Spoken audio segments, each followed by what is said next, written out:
Let's go to our counsellor's couch now this week. I'm joined by Clare Rowe, child and adolescent psychologist, and Dr. Tanveer Ahmed, of course, psychiatrist, who each join me every Wednesday. Well, we mix it around a bit, don't we? I want to change the topic now. There's so much horror unfolding in the Middle East. But I was struck by a fantastic article that I'm certain both of you would have some interesting insights on. And it traces back a lot of the mental health issues we're seeing with children these days to the fact that they're losing unstructured play, or they're too heavily supervised. Claire, what are your thoughts on this? Does it ring true to you?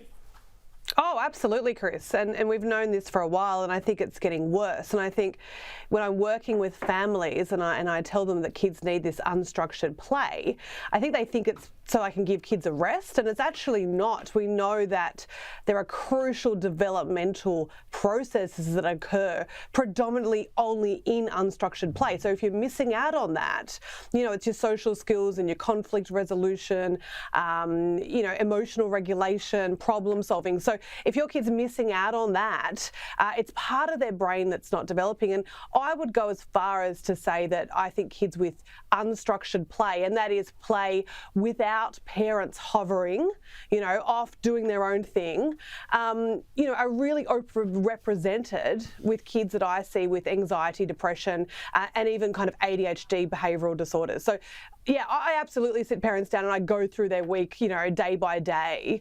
And most of it's just completely bombarded with, classes, structure, routine. Yeah. And we get to Sunday and is it a rest day? Oh no, we go to the beach, we go to the park, or we go to see a friend, or there's just no downtime.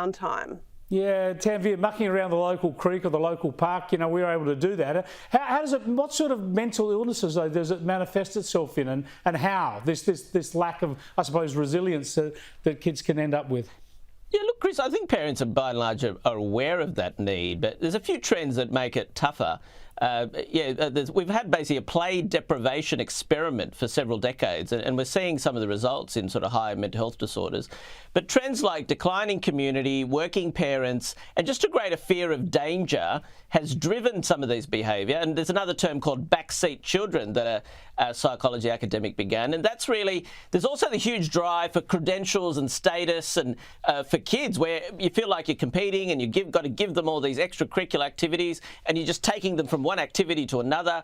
So it's like parents are aware of the need of unstructured play, but almost can't work out how to fit it in. Yeah, it is very hard. Unless you've got a big house with a big backyard or whatever.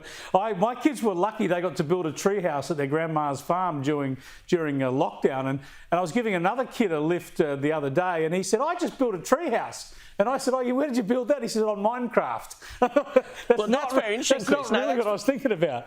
Well, that's very interesting, Chris, because you're right, because every culture will have a parallel world. Kids need an adult-free world.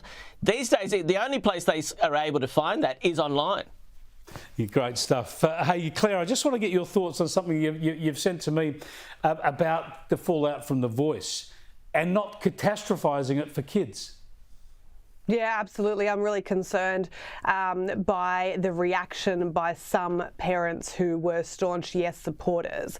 My social media of my peers, I suppose, has been filled with posts about, the shame they feel to be Australian and what a racist country we lived in.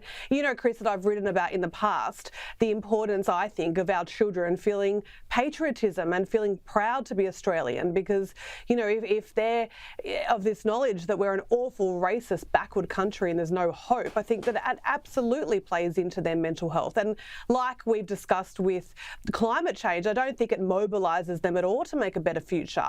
I think they just kind of feel helpless about it. And so I'm really concerned by the way that parents are portraying the result of Saturday to their children. And rather than using it as a teaching tool to talk about the democratic process and what a referendum is, the fact that this is what we've decided, this is great, we live in this wonderful country that does this, and now we need to still problem solve. This is not a vote against Indigenous people. This is a vote against the constitutional model that was put forward. And what I'm seeing is parents displaying it to their children as a vote against Indigenous welfare. Yeah, and even if they have those political views as positivity, as you say, for the kids. Very quickly, Chris, Tanvir, we've got to go.